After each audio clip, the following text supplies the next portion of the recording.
Yeah, so we are live now. We will wait for 1 minute. Okay. Yeah,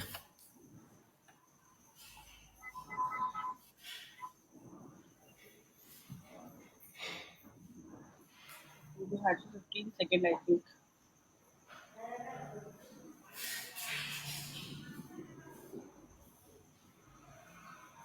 Yes. Let's yeah, go start. yeah. Okay, so we can start now. Hello, good morning, viewers. I am Siddharth, working as a program manager at Green Yatra, and today we have Nidhi Sharma with us for another Sustainable Saturday session. And last session में हमने जाना था कि carbon footprint क्या है, carbon emission क्या है, जो बेसिक्स थे कार्बन फुटप्रिंट के वो हमने जाना था. इस सेशन में जो सेकंड पार्ट है, यहाँ पे हम थोड़ा सा डीप डाउन जाने वाले हैं कि कार्बन कैलकुलेशंस क्या होते हैं, उसके टाइप्स क्या होते हैं. तो I am very excited to learn from Nidhi ma'am कि कार्बन फुटप्रिंट का इंपॉर्टेंस क्या होता है, हम उसको कैलकुलेट कैसे कर सकते हैं इंडिविजुअल लेवल पे या फिर ऑर्गेनाइजेशन लेवल पे भी. So welcome Nidhi ma'am in this sustainable Saturday session and yeah we are excited to listen you. Okay. Please start. Hi, Siddharth, and hello, everyone. So, one minor correction is there. Calculation will be doing in next session. So, this will be like detail of like last time हमने एक general idea दिया था what is the carbon calculation, carbon footprint क्या होता है, carbon footprint and emission क्या चीज़ है. आज हम बात करेंगे कि इंडिविजुअल का और इंडस्ट्री वाइज कौन कौन से ऐसे फैक्टर्स है जो उसके अंदर आपका सबसे ज्यादा रोल प्ले कर रहे हैं और किस लेवल पे रोल प्ले कर रहे हैं. अब हमें लगता है कि अच्छा हम एसी के अंदर बैठे हैं, इससे क्या कार्बन एमिशन हो रहा है, या हमने सिर्फ एक फ्रिज खोला है, क्या इससे कोई कार्बन एमिशन हो रहा है. तो बहुत छोटी छोटी चीजें हैं जो हमें लगता है कि ठीक है एसी से ज्यादा हो रहा है लेकिन फ्रिज से ज्यादा नहीं हो रहा है. यहाँ पे हम थोड़ा सा आज क्लैरिटी लाएंगे, बेसिक्स हमारे क्लियर करेंगे कि किस चीज का कितना रोल है, उसमें इंडिविजुअल का कितना रोल है, इंडिविजुअल में हमारे हम पर्सनली डेली में जो जो चीजें कर रहे हैं उनमें क्या क्या डिफरेंसेस है, और इंडस्ट्री वाइज क्या डिफरेंसेस है, इंडस्ट्री वाइज क्या चीजें हैं जो ज्यादा इम्पैक्ट, कौन सी इंडस्ट्री ज्यादा इम्पैक्ट कर रही है और कौन सी इंडस्ट्री में भी क्या फैक्टर्स है जो ज्यादा इम्पैक्ट कर रहे हैं. ठीक है. Next line.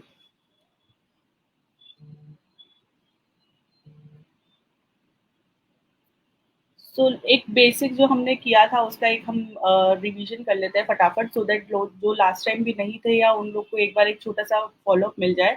कि हमने बात करी थी कि जो भी हमारा total amount of green house emission होता है वो हमारे ही टोटल एक्शन से कहीं ना कहीं रिड्यूस हो रहा है. हम आज जो भी कर रहे हैं, हम ये सेशन भी ले रहे हैं, वो भी कहीं ना कहीं थोड़ा बहुत ग्रीन हाउस एमिट कर रहा है. मैं अगर ये पेन ले रही हूँ, पेन से कुछ राइट कर रही हूँ, तो उसके अंदर भी कहीं ना कुछ part of green house emission का पार्ट है. तो ये छोटी-छोटी चीज़ें जो हमारी लाइफ़स्टाइल के अंदर है वो इम्पैक्ट करती है हमारे एनवायरनमेंट को. और हमारा ये टोटल यहाँ पे हमारा काम ही यही है, हमारा मुद्दा यही है कि हम आपको अवेयर करा सकें आपकी उन छोटी-छोटी चीज़ों से कि आप किस तरीके से वो चीज़ों को ध्यान में रखते हुए किस पे ज़्यादा, आई नो कि हम खत्म नहीं कर सकते बट एटलीस्ट मिनिमाइज़ कर सकें अपने कार्बन एमिशंस को. ये हमें पता अभी तक हमने लास्ट टाइम बात करी थी कि हमारे कौन-कौन से मेन सोर्सेज़ थे. क्या-क्या है, कार्बन डाइऑक्साइड है, आपका मीथेन है, आपका नाइट्रस ऑक्साइड है, आपका क्लोरोफ्लोरोकार्बन्स है. ये सब अलग-अलग जो भी आपके रिसोर्सेज़ हैं, हमने उनके बारे में बात करी थी. नेक्स्ट स्लाइड के अंदर आप देखेंगे कि वहाँ पे हमारा जो सबसे बड़े कंट्रीब्यूटर्स है वो देख पता चलेंगे कि आपको, जैसे कार्बन डाइऑक्साइड है हमारी, वो सबसे बड़ी कंट्रीब्यूटर है आपकी कार्बन फुटप्रिंट के अंदर. बट इट डजंट मीन कि हम बाकी चीजें मीथेन, नाइट्रस ऑक्साइड, क्लोरोफ्लोरोकार्बन या हर किसी को और दूसरी चीजों जो हाइड्रोसल्फर है, इन सबको भूल जाए. इनका कहीं ना कहीं इनका भी एक इम्पैक्ट है. जैसे मैंने पिछली बार भी बात करी थी, आपका methane is 21 multiple times of carbon. आपका वो एक यहाँ पे हम नेक्स्ट कैलकुलेशन के टाइम पे इसको हम और अच्छे से बात करेंगे डिटेल के अंदर कि किस तरीके से दोनों को कंपेयर किया जाता है. तो हम टोटल, क्योंकि यहाँ कार्बन एमिशन हम कार्बन के नाम पर उसको ले रहे हैं, इट डजेंट मीन कि सिर्फ कार्बन ही कल्प्रेट है. मीथेन को हम कार्बन में कन्वर्ट करके या उसका क्या प्रोपोर्शन लेके हम उसको फिर हम कार्बन फुटप्रिंट्स के अंदर कैलकुलेट करते हैं. This we will discuss next time. But keep in mind कि जो ये बाकी के हैं आपकी gases, nitrous oxide, it is same as harmful as carbon dioxide. So we can not say कि सिर्फ कार्बन की वजह से ही प्रॉब्लम्स आ रही हैं. नेक्स्ट स्लाइड के अंदर हम देखेंगे कि हमारा कार्बन फुटप्रिंट, हमने बात कर ली कार्बन फुटप्रिंट होता है क्या, होता है किससे निकलता है, ये सब हमने बात कर ली. अब आप ये समझिए कि किस तरीके से आप इसे कैलकुलेट करने के लिए आपको बेसिकली क्या चाहिए?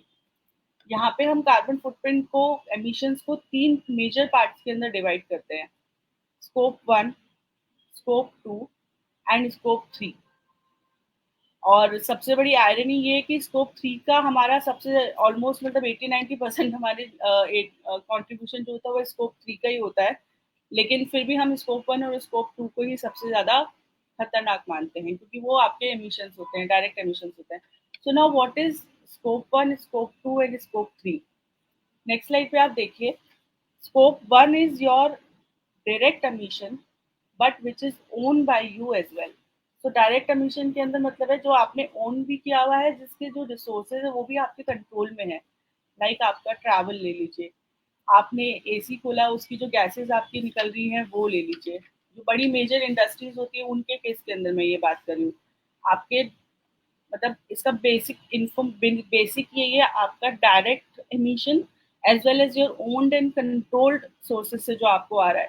इसको हम बात करेंगे कि आप अलग अलग जो आपकी सेट ऑफ एक्टिविटीज है जो आप कर रहे हैं, जो डायरेक्टली कर रहे हैं, उनके रिजल्ट से जो एमिशन निकल रहे हैं, these are called scope 1 emission. हम मोटा मोटा इन्हें 4 कैटेगरीज के अंदर डिवाइड कर सकते हैं स्कोप 1 को। स्कोप 1 में एक आएगा आपका स्टेशनरी कंबंशन, जो जैसे कि आपके जो अगर मैं इंडिविजुअल की बात करूँ तो जो हम फ्यूल करते हैं, हम कहीं पे भी ट्रैवल कर रहे हैं, उसकी वजह से जो हमारा फ्यूल बर्न हो रहा है उसकी वजह से। इंडस्ट्रीज के अंदर अगर हम बात करें तो हीटर्स होते हैं, बॉयलर्स होते हैं, वो आपके स्टेशनरी कंबंशन में आते हैं, जिनके अंदर डायरेक्ट आपका हो रहा है, डायरेक्ट आपका एमिशन हो रहा है, आपका डायरेक्ट यूज हो रहा है उस रिसोर्स का, और ये आपके कंट्रोल के अंदर है। Any kind of fuel that produces GSG, वो आपका स्कोप 1 में आ जाता है। इसके अंदर आपका सारे तरीके के फॉसिल फ्यूल्स आ गए, हर तरीके की चीज आ गई। देन सेकेंड होता है आपका मोबाइल कन्वंशन, जिसके अंदर जो आपके व्हीकल्स हैं, जो आपके ओन्ड हैं या कंट्रोल्ड बाय आपकी, अगर हम इंडिविजुअल की बात करें तो इंडिविजुअल के, और अगर ऑर्गेनाइजेशन की बात करें तो ऑर्गेनाइजेशन के जो होते हैं, जैसे कि बहुत सारी कंपनीज होती है, वो अपने एम्प्लॉयज़ के लिए यूज़ करती है, उन्हें ट्रैवल फैसिलिटीज़ देती है। सो उसका जो कार्बन एमिशन फैक्टर है वो that comes into direct scope of company, individual आपके कॉर्पोरेट के डायरेक्ट में जाएगा आपके। आपका अगर ईवी है, एक छोटा-सा हमारे पास कन्फ्यूजन रहता है कि आजकल तो इलेक्ट्रिकल व्हीकल्स हो गए, तो क्या उसका फ्यूल भी कहीं से कुछ होता है, तो वो तो बैटरी पे चलता है। दैट कम्स इनटू स्कोप 2, वो मैं अभी आगे बताऊँगी, but that doesn't come into scope 1। Then हमारा होता है फ्यूजिटिव एमिशंस, जो भी आपके जो भी लीक्स होते हैं, आपका एसी के अंदर से जो भी लीक्स होती है, आपके रेफ्रिजरेशंस में से जो भी लीक्स होते हैं, those are also harmful. And आप ये नोट करिए, दीज आर 100 भी नहीं, 1000 time harmful from from this natural, जो हमने और अभी पहले दो जो एमिशंस की बात करी है, उनसे भी 1000 टाइम्स हार्मफुल है ये गैसेस, जो आपके एसी से निकल रही हैं, जो आपके रेफ्रिजरेशन से निकल रही हैं। So these are direct emissions and these are more harmful. Then आपका प्रोसेस एमिशंस हो गया। प्रोसेस है आपका जो भी मैन्युफैक्चरिंग के टाइम पे जो केमिकल जनरली होता है, सीमेंट फैक्ट्रीज हैं आपकी, केमिकल फैक्ट्रीज हैं आपकी, आपके और जो कुछ भी फैक्ट्री जिसके अंदर से फैक्ट्री फ्यूम्स निकल रहे हैं, सो वो जो भी आपके प्रोसेस के ड्यूरेशन के अंदर जो भी एमिशंस हो रहे हैं, these are called process emissions. ये सब आपके डायरेक्ट एमिशंस हैं, डायरेक्ट हैं, ओन्ड हैं, कंट्रोल्ड हैं। So these are called scope 1, जो आपका डायरेक्ट एमिशन हुआ। Now comes to scope 2. Scope 2 is your direct emission, but that is not owned by you. आप उसके मालिक नहीं हैं। एंड मेजर इसके अंदर जो भी पार्ट आता है आपका, 99.99% इसका आपका सिर्फ आता है एनर्जी, जो इलेक्ट्रिसिटी हम यूज करते हैं, जो भी हम इलेक्ट्रिसिटी का पार्ट यूज करते हैं, that comes into that. Consumption of purchase electricity by end user, आपने वो परचेज किया है किसी से, you are not owning that, आप अपनी बना नहीं रहे हैं। ये उस केस के अंदर जहाँ पे वो बना रहे हैं एंड यूज कर रहे हैं खुद, जैसे मान लीजिए किसी ने खुद का ही विंड मिल लगा रखा है और वो उसको यूज कर रहा है, तो that will come into his scope 1। But generally most of the cases के अंदर हम परचेज करते हैं एंड देन उसको यूज करते हैं, so that is into the, हम सेकंड किसी और की ओनरशिप का हम अपने इसमें डायरेक्ट यूज करें, so that will come into हमारा स्कोप 2। लेकिन आपकी जो यूटिलिटीज के अंदर जो एनर्जी कंजम्पशन होते हैं, आपके ट्रांजिशन एंड डिस्ट्रीब्यूशन के अंदर जो लॉसेस होते हैं, that will come into scope 3। Please keep in mind. आपका जो हम इलेक्ट्रिसिटी एक जगह से दूसरी जगह पहुंचाने का हो रहा है, आपका जो ट्रांसमिशन एंड डिस्ट्रीब्यूशन पार्ट में जो भी लॉसेस हो रहे हैं, that will come into your scope 3 part. Now come to scope 3, जिसका मैंने आपको पहले भी बताया 80 to 90% का हमारा इसके अंदर कंट्रीब्यूशन है स्कोप 3 का। अगर हम बात करें अपने कार्बन कैलकुलेट जब हम करते हैं कि मेरा कार्बन एमिशन कितना है, उसके अंदर किसी भी पार्ट से आप ले लें तो स्कोप 3 का ही कंट्रीब्यूशन सबसे ज़्यादा निकलता है। And unfortunately these are indirect things which are not owned by us also. So हमारा डायरेक्ट इम्पैक्ट नहीं होता है इनके ऊपर, डायरेक्ट कंट्रोल नहीं होता है इनके ऊपर, फिर भी ये इतना ज़्यादा आपको सबसे ज़्यादा आपका कार्बन एमिशन के अंदर फैक्टर देते हैं। इसके अंदर यूजुअली हम मोटा मोटा इसके अंदर भी दो तरीके से हम डिवाइड करते हैं, upstream emissions and downstream emissions. सबकी अलग अलग डेफिनेशन है, उनके भी अलग अलग पार्ट है। हम चाहे तो यहाँ पे भी डिटेल में डिस्कस कर सकते हैं, और एल्स आप खुद भी उन चीज़ों को कर सकते हैं if you are interested in that. मोटा मोटा यही है, अपस्ट्रीम सा जिसके अंदर हम प्रोड्यूस कर रहे हैं, जहाँ पे प्रोडक्ट प्रोड्यूस करने के लिए जो भी चीज़ें हो रही है, आप जितना भी चीज़ें हैं, फॉर फॉर फॉर से लाइक आपका बिजनेस ट्रैवल है, आप अपने किसी भी प्रोडक्ट के लिए बिजनेस ट्रैवल कर रहे हैं, आप एक जगह से दूसरी जगह जा रहे हैं, लेकिन that is use for your business thing, so that will comes into upstream thing. Downstream emissions will be जो आपके उन यूज उन प्रोडक्ट को जो भी आपने किया है, प्रोडक्ट प्रोड्यूस करने के लिए जो भी चीजें करी है, उनके प्रोड्यूस करने से जो निकला है आपका आउटपुट, उसको जो भी आप डिस्पोजल करने के अंदर एंड कंज्यूम करने के अंदर उस प्रोडक्ट को जो भी आप एमिशन कर रहे हैं, that will comes into your downstream. आपका इसके अंदर हर चीज आ जाती है, आपका वेस्ट आ जाता है, आपका पेपर प्लास्टिक जो भी आप यूज करते हैं, आप डायरेक्टली आप उन सब चीजों को करते हैं, ये सब आ जाता है आपका, आपके प्रोडक्ट गुड्स एंड सर्विसेज आ जाते हैं। इफ आई से for a marketing and packaging industry, तो उसका जो भी जितना पैकेजिंग का मटेरियल होगा, that will come into this scope 3। जबकि किसी भी पैकेजिंग इंडस्ट्री के अंदर सबसे बड़ा उनका जो वेस्ट निकलता है, that is that package only, लेकिन फिर भी उसको हम स्कोप 1 और स्कोप 2 में नहीं ला रहे हैं, दैट इज आयरनी। लेकिन वो उनका सबसे बड़ा कंट्रीब्यूटर है। So scope 3 is the biggest contributor, but itself it because we cannot control it and we directly don't own it, that's why we have to do it, like इसको scope 3 में count करना पड़ता है, and this is the major factor हमारे carbon emission का। तो देखा जाए तो यहीं पे हमें सबसे ज्यादा ध्यान देना चाहिए कि हम इसको किस तरीके से रिड्यूस कर सकते हैं, ये सबसे बड़ी उसमें है हमारा। तो नेक्स्ट स्लाइड रहेगा कि हम इंडिविजुअल हमारा कैसे कैसे हम चीजें कर रहे हैं, उसमें बहुत सारी चीजें हैं। हम अगर अब हम यहाँ पे बात करते हैं पर्सनल लेवल पे एंड देन इंडस्ट्री वाइज। तो पर्सनल कार्बन फुटप्रिंट के अंदर हमारे वो डायरेक्ट एंड इनडायरेक्ट एमिशन हम लोग जो जनरेट कर रहे हैं, और जो बात कर रहे हैं, जो अभी मैंने बात करी स्कोप 1 स्कोप 2 स्कोप 3 के अंदर, पर्सनल में हमारा स्कोप 1 स्कोप 2 तो ऑब्वियसली हमारा इलेक्ट्रिसिटी है, स्कोप 1 हमारा फ्यूल कंजम्पशन जो हम कर रहे हैं, और स्कोप 3 के अंदर हमारी बाकी सब चीज़ें जो हम डे टू डे लाइफ के अंदर कर रहे हैं। हमारे डायरेक्ट एमिशन हमारे पर्सनल व्हीकल्स हो जाएंगे, कुकिंग फूड के टाइम पे हम जो गैसेस वगैरह यूज कर रहे हैं वो सब हो गया, उस समय पे जो एमिशंस हो रहे हैं, उस समय पे जो गैसेस निकल रही है वो हमारा हो गया। वाटर हीटिंग के टाइम पे हम जो कर रहे हैं, एसी के टाइम पे जो हमारा डायरेक्ट एमिशन निकल रहा है, जो हमने अभी बात करी थी, जो 1000 टाइम प्रॉब्लम देता है। इनडायरेक्ट एमिशंस हो गए आपके, जो हम energy generation for production and transportation extra जो भी हम चीज़ें करते हैं, जो भी हम बाकी पब्लिक उसमें जा रहे हैं, या और बहुत सारी चीज़ें जो हम घर में यूज़ करते हैं, एक सिंपल हम लैपटॉप यूज़ कर रहे हैं, उसकी वजह से भी जो एमिशंस हो रहे हैं, दैट इज इनडायरेक्ट एमिशन। आप एक ईमेल भेज रहे हैं, उसकी वजह से जो एमिशंस हो रहे हैं, that is indirect emission, but you are generating some emissions. India के अंदर अगर आप यहाँ पे पढ़े तो हमारा जो पर कैपिटा कार्बन फुटप्रिंट है, that is 2.4 tons of carbon.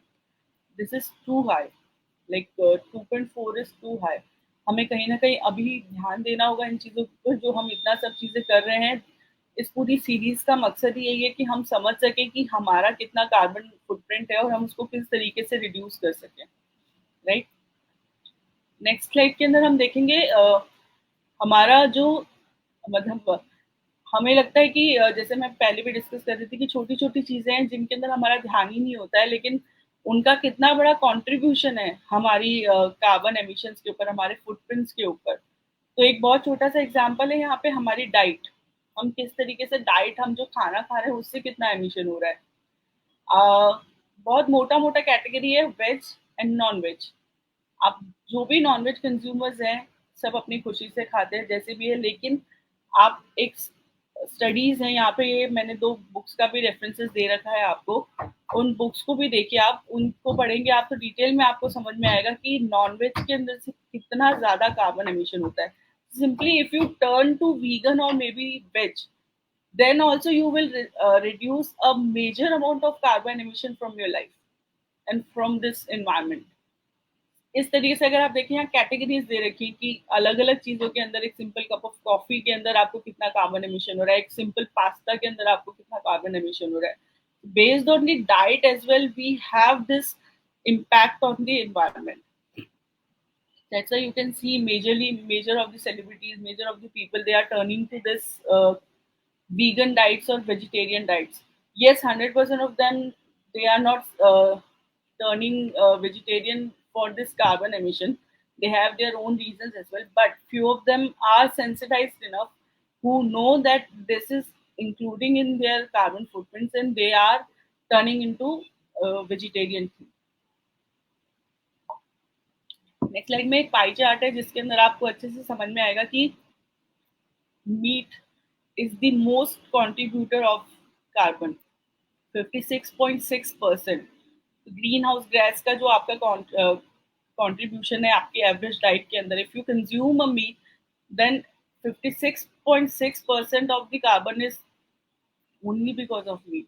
Then there comes to fish, seafood, beverages, dairy and everything else. Vegetable का आप देखेंगे, वेजिटेबल, ग्रेन प्रोडक्ट्स, फ्रूट्स, इनका सबसे कम कंट्रीब्यूशन है कार्बन के अंदर, आपका कार्बन एमिशन के अंदर, जो भी आपकी डाइट की वजह से हो रहे हैं। तो आप देखिए मतलब एक पूरा का पूरा उल्टा हो रहा है। अगर आप मान लीजिए कि 100% if you consume meat and 100% you start using consuming grains, vegetables and fruit, तो ऑलमोस्ट 99.9% आपका, एटलीस्ट 99% आपका कार्बन जीरो हो जाता है फॉर डाइट साइड, राइट। इतना बड़ा डिफरेंस है आपका इस चीज के अंदर।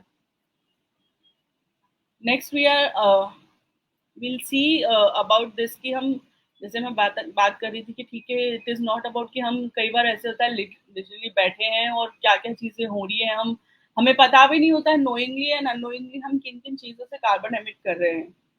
यहाँ पे ये छोटे से एग्जाम्पल दिए हैं 2-3 कि हम गैजेट से अगर कुछ हो रहा है तो उसका कितना कंट्रीब्यूशन हो रहा है आपका। 3.7% of global emissions currently and likely to be doubled by 2025 because of these small habits we have. इसके अंदर ठीक है, डेवलप कंट्रीज का हम बोलते हैं कि ज्यादा हाथ होगा, but it is not like that हम लोग जो अंडर डेवलप है या अभी जो डेवलपिंग कंट्रीज है, sorry I am just saying countries, but countries जो है उनका कंट्रीब्यूशन नहीं है, इनका भी कंट्रीब्यूशन, बिकॉज हमारे यहाँ पे सबसे ज्यादा जनसंख्या है, हमारे यहाँ पे सबसे ज्यादा लोग हैं, तो हम लोग ही हायर कंट्रीब्यूटर्स होने वाले हैं आने वाले दिनों के अंदर। Simply watching some online videos, simply watching some Netflix का video, simply sending an email, simply कुछ भी करना, आपका एक फोटो के साथ में ईमेल भेजने पे आपका 50 ग्राम हो रहा है, आपका ईमेल स्पैम ईमेल के अंदर 0.03 ग्राम हो रहा है। मतलब there are small factors which are contributing in your day-to-day life and day-to-day your carbon footprints. अगर हम ये छोटे से शुरुआत करेंगे तो कहीं ना कहीं मिलकर ये बड़ा हो जाएगा, और कहीं ना कहीं मिलकर हम, अगर आज मान लीजिए कि मैं बात करती हूँ कि एक ईमेल विद फोटो, ठीक है, these are necessary thing, but still हम अगर एक अननेसेसरी ईमेल की हम बात करते हैं, अगर 4 लोगों ने भी उसको अगर बंद कर दिया तो 200 ग्राम कार्बन खत्म हो गया यार, मतलब which is a significant amount, right. So हम ग्रुप्स के अंदर अगर मिलके काम करेंगे, अगर एक दूसरे को बताएंगे कि ऐसा ऐसा प्रॉब्लम है, सो हम उस चीज को अच्छा सा कंट्रीब्यूशन कर सकते हैं उसके अंदर, या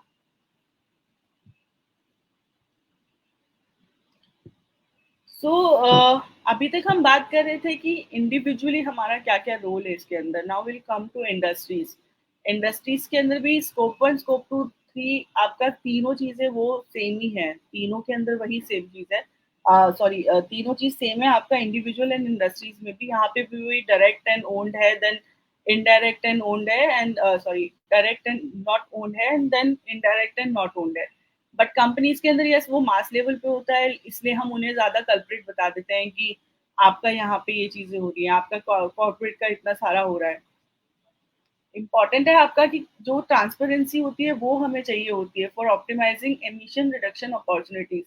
कॉर्पोरेट्स के अंदर प्रॉब्लम ये होती है कि उन्हें आधे से ज्यादा चीजें तो पता ही नहीं होती है, आप किस तरीके से चीजें चल रही हैं, आप क्या चल रहा है, आपके जो इतने सारे हमारे पॉलिसीज बने हुए हैं, उन पॉलिसीज को किस तरह से ऑप्टिमली यूज करना है, आपका आपको कैसे अपने रेलेवेंट प्रोडक्ट्स को यूज करना है आपको। एक आगे हम कंस्ट्रक्शन इंडस्ट्री की भी बात करेंगे, लेकिन मैं एक छोटा सा एग्जांपल यहाँ पे भी देना चाहूंगी कि इतनी सारी चीजें बनी हुई है इन द कंस्ट्रक्शन इंडस्ट्रीज के अंदर। सबसे ज्यादा जो बड़ा पैरामीटर होता है वो आपका होता है सीमेंट और स्टील। ये सबसे ज्यादा कार्बन एमिट करने के सोर्सेज होते हैं। आज बड़ी बड़ी कंपनीज है, टाटा, अदानी, जेएसडब्ल्यू, सब ग्रीन सीमेंट्स बना रही हैं, लेकिन पीपल आर नॉट अवेयर। उन्हें पता ही नहीं है कि ये सब चीजें भी कुछ निकल रही है, या फिर प्राइसिंग का प्रॉब्लम है, वो प्राइसिंग की वजह से उनको नहीं कर पा रहे हैं। आपका देर आर प्रोसेसेस जिसके अंदर उन्हें बताया गया है, ये पॉलिसीज बताई गई है, प्रोसेसेस बताए गए हैं कि आप ये इस तरीके से अगर मान लीजिए इस चीज को यूज करते हैं, इतना मिक्सचर यूज करते हैं कंक्रीट के अंदर, तो आपका कार्बन एमिशन इतने से कम हो जाएगा। बट एंड यूजर जो है, जो आपका लेबर जो एक्चुअली वो कंक्रीट मिक्सिंग बना रहा है, उसे उसकी आइडिया ही नहीं है, उसे टेक्निक ही नहीं बताई गई है, उसे ट्रेनिंग ही नहीं दी गई है। वो अपना नॉर्मली काम कर रहा है, ठीक है ग्रीन सीमेंट ले आए, लेकिन आपने उसके अंदर और चीजें कर दी, आपने और मिक्सिंग कर दी, देर इज लाइक उसका इफेक्ट लेस हो जाएगा। सो यही चीज है कि हमारे पास में हमें पता है कि corporates and industries and companies के अंदर ज्यादा एमिशन हो रहे हैं, लेकिन ये भी है कि कहीं ना कहीं कि उन्हें उन चीजों के बारे में आइडिया ही नहीं है कि उसे किस तरीके से कम करना है, और else they are not taking the preventive measures for that in a right direction, जो टोटली हमें करना चाहिए, जो टोटल उसके अंदर होता है। नेक्स्ट स्लाइड्स के अंदर हम हर उसका देखेंगे, हर इंडस्ट्री का 2-3 इंडस्ट्रीज को हमने कोशिश करी है यहाँ पे स्पेसिफाई करने की कि किस किस तरीके से हो सकता है। लाइक मैं यहाँ अगर टूरिज्म इंडस्ट्री की बात करूँ तो आपका 8% कार्बन जो है वो टूरिज्म इंडस्ट्री से निकल रहा है। सबसे मेजर जो है वो कंस्ट्रक्शन इंडस्ट्री आती है आपकी, 32% ऑफ कार्बन उसका होता है। But tourism industry, hotel industry, food industry, जो रेलेवेंट इंडस्ट्रीज है, जो हम डे टू डे लाइफ के अंदर कहीं ना कहीं हम इन्हें यूज करते रहते हैं, ये सब का भी मेजर चंक एक निकलता है। जो आपकी ट्रांसपोर्ट होता है, इसके अंदर भी वही चीज है, आपका कहीं ना कहीं डायरेक्ट एमिशन जो होता है वही आपका स्कोप 1 वाला वही मेजर चंक होता है इसके अंदर, ग्लोबल टूरिज्म के अंदर। ट्रांसपोर्ट आपका जो बाय एयर आप लोग ट्रांसपोर्ट कर रहे हैं, आपको कहीं ना कहीं जाने के लिए जो फ्यूल लग रहा है, हम एक प्लेस से दूसरी प्लेस जाने के लिए जो हमारा जो भी गाड़ियां वाड़ियां हम यूज करते हैं, उनकी वजह से जो एमिशन हो रहा है, स्मॉल व्हीकल्स है चाहे बड़े व्हीकल्स है।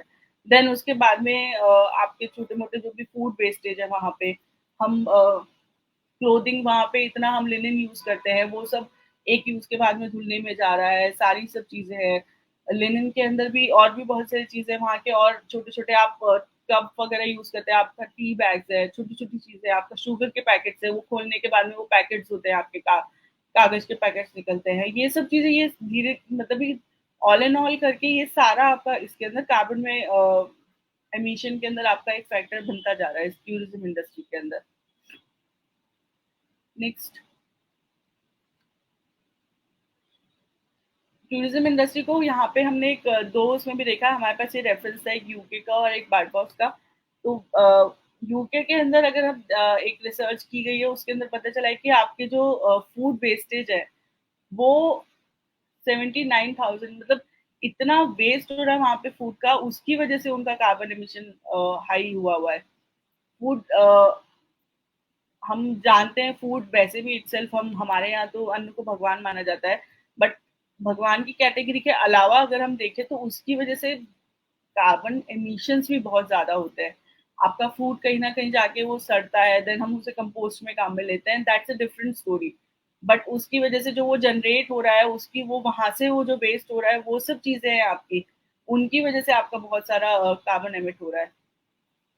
देन अगेन एनर्जी यूजेस जो है आपके होटल्स के अंदर, उनकी वजह, उनका एक ग्राफ हमने यहाँ पे शेयर किया हुआ है। आपका लॉजिंग होटल्स और होम स्टे होते हैं, वो लोग बहुत सारा आपका एनर्जीज के अंदर ही उन्हीं का बहुत ज्यादा होता है। एसी यूज कर रहे हैं हम, ये सब की एसी है, आपका वाटर हीटर्स है, इनकी वजह से इतना सारा कार्बन एमिशंस हो रहे हैं। Then food waste, again food waste, उसकी वजह से जो ड्यूरेशन प्रोडक्शन एंड डिकम्पोजिशन के टाइम पे जो उसकी कार्बन एमिट हो रहा है, उसको हम यहाँ पे अकाउंटेबल मान रहे हैं। नेक्स्ट,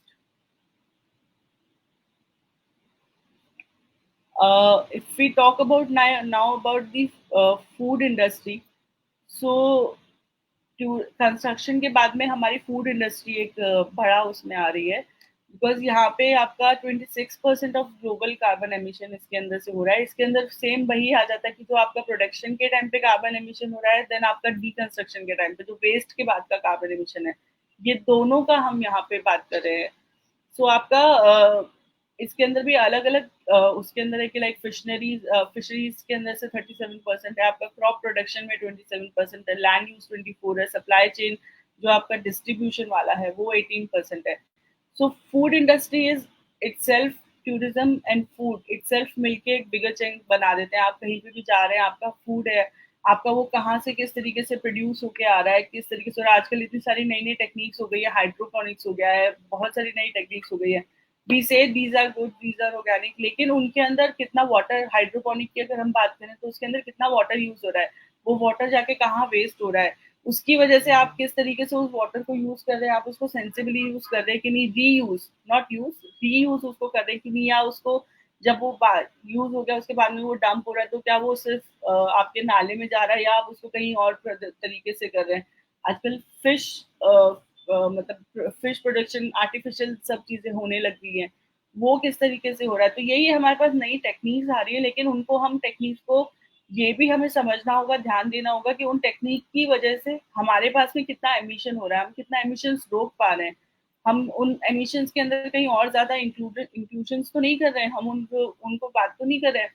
अगर मैं एक बात करूं, लास्ट टाइम हमने भी इसको डिस्कस किया था, ग्रीन हाउस इफेक्ट। सो आजकल बहुत सारे क्रॉप्स होते हैं जो ग्रीन हाउस बना के एंड उससे प्रोड्यूस किए जाते हैं, ग्रीन हाउस बनाने के बाद में प्रोड्यूस किए जाते हैं, लेकिन अगर आप देखें तो वो इतनी ज्यादा गर्मी वहां पे पैदा कर देता है, उसकी वजह से वो लैंड, आपकी सॉइल, उसके अंदर हीट प्रोड्यूस हो जाती है।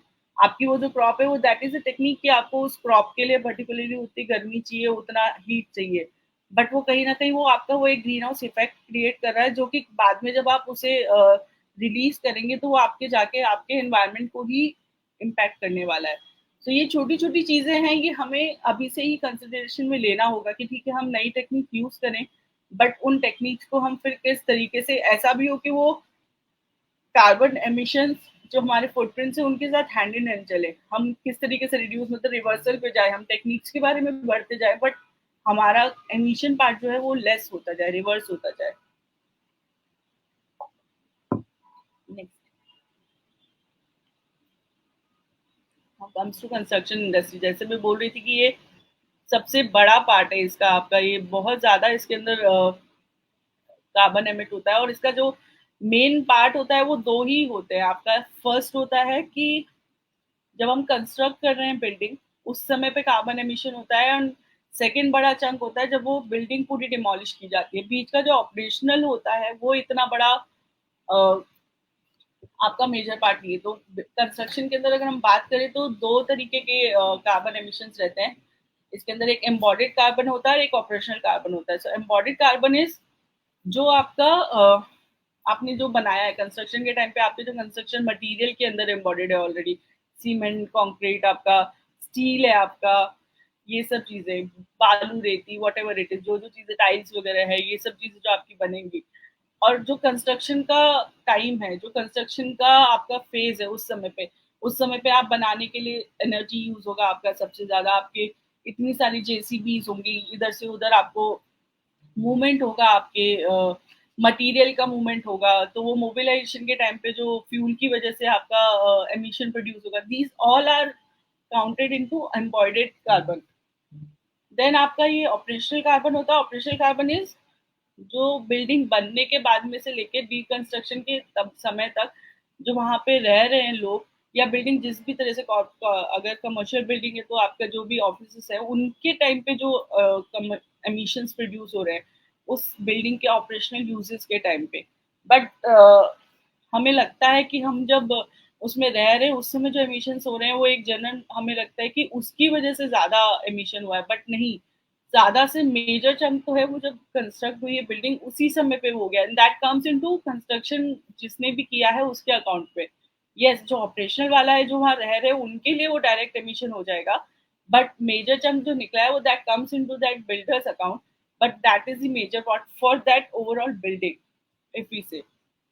तो आपका transportation and cement production as I said, cement, steel, any kind of construction material which will be useful for that. Steel है आपका, आपके पैनल्स हैं, बहुत सारी चीजें हैं आपका। आजकल तो पेवन मेथड से कंपनी आपका सॉरी माइवन मेथड से आपका बनने लग गई हैं सारी चीजें, तो उसके लिए आपके इतने सारे सरिये लगेंगे, उसके बीच में आप इतना सारा मटेरियल डालेंगे, तो बहुत सारी चीजें जो उनकी वजह से ही वहां पे बिल्डिंग इंडस्ट्रीज के अंदर आपका मेजर चंक निकलता है। नेक्स्ट। सो अभी आई होप कि थोड़ा बहुत हमें क्लियर हुआ है कि क्या कार्बन एमिशन का पहले था कि हमारे कार्बन फुटप्रिंट्स क्या है, हमें समझ नहीं आता था, हमसे कार्बन एमिशन की बात करते थे। तो what is our footprints. Second चीज हमें समझ में आया कि what are the major inclusions in that, हमारे इंपॉर्टेंट फैक्टर्स क्या है उसके अंदर, क्या क्या चीजें हैं जो हमें सबसे ज्यादा कॉन्ट्रीब्यूट कर रही हैं। हमें लगता था कि छोटी छोटी चीजें जो मायने नहीं रखती थी, लेकिन शायद अब हमें क्लियर हो पाया है कि अब ये भी चीजें हैं जो इसके अंदर इंक्लूडेड है, जिनकी वजह से हमें कार्बन फुटप्रिंट हो रहा है। नाउ इन नेक्स्ट टाइम हम जो सबसे इम्पोर्टेंट एंड सबसे इंटरेस्टिंग चीज है कि how we will calculate our carbon footprint for individual as well and for corporates as well. तो I will share basics of that, हम किस तरीके से कर सकते हैं, and I share some good calculators references as well जो global level पे भी रिकॉग्नाइज्ड है और हमारे इंडियन गवर्नमेंट की तरफ से भी रिकॉग्नाइज्ड है, that will help you to calculate your own carbon footprint. तो I share with next time जब भी हम इस पे बात करेंगे I share that with you. Yeah. Thank you Nidhi ma'am for such a wonderful session on carbon footprint. और वो जैसा आपने बताया कि स्कोप 1, स्कोप 2, स्कोप 3 ये 3 इमिशन के अलग अलग फैक्टर्स होते हैं, बट मोस्ट ऑफ द लोग स्कोप 1 और स्कोप 2 कैलकुलेट कर रहे हैं, स्कोप 3 को बहुत इग्नोर किया जाता है। एंड जैसा आपने बताया कि मैक्सिमम जो इमिशन होता है वो स्कोप 3 से होता है, तो मुझे लगता है कि इसके बारे में अवेयरनेस होनी चाहिए, इंडस्ट्रीज ने भी स्कोप 3 पे ज्यादा फोकस करना चाहिए अगर इतना इमिशन उससे हो रहा है तो। एंड इंटरेस्टिंगली कि जो आपने डाइट का बताया कि नॉनवेज खाने से इतना मतलब नियर अबाउट 56% कार्बन इमिशन बस नॉनवेज से होता है। सो ये जो छोटी छोटी चीजें हमें पता नहीं होती है, और आज के सेशन से मुझे लगता है कि इंडिविजुअल लेवल पे हम कितना कार्बन इमिट कर रहे हैं, क्योंकि नॉर्मली लोग सोचते हैं कि अगर हम पंखा चालू करते हैं या फिर लाइट ज्यादा यूज करते हैं तो ही कार्बन इमिट होगा, बट आपने मेल का जो बताया या डाइट का जो बताया ये बहुत बड़े फैक्टर्स हैं और हमें इसे भी कंसिडर करना चाहिए। So thank you for this information. And next session मुझे लगता है बहुत ज्यादा इंपॉर्टेंट रहेगा, क्योंकि हम इसमें खुद का कैलकुलेशन कर पाएंगे कि हम कितना इमिट करते हैं। तो अगर हमें पता चल जाए कि हम इतना इतना इमिट करते हैं तो उस पर उसको रिड्यूस करने के लिए भी हम अलग अलग एक्टिविटीज कर सकते हैं। सो या नेक्स्ट सेशन भी बहुत इंटरेस्टिंग रहेगा। सो मिलते हैं नेक्स्ट सेशन में। Thank you very much for your time. Thank you.